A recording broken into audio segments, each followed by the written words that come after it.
নমস্কার, কবিতায় কবিতা আপনাদের সবাইকে সাদর অভ্যর্থনা। আজকে নির্মলেন্দু গুণের শুধু তোমার জন্য কবিতাটা আবৃত্তি করব।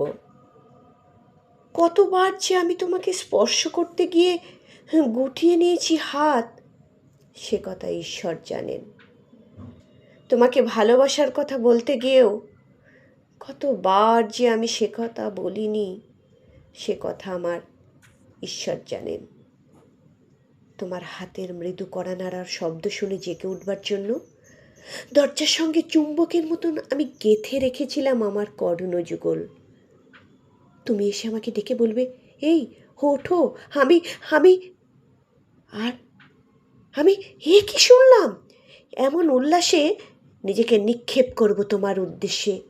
কতবার যে এরকম একটি দৃশ্যের কথা আমি মনে মনে কল্পনা করেছি, সে কথা আমার ঈশ্বর জানেন।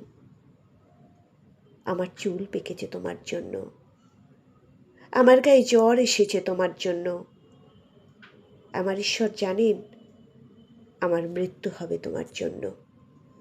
তারপর অনেক দিন পর একদিন তুমিও জানবে আমি জন্মেছিলাম তোমার জন্য, শুধু তোমার জন্য। নমস্কার।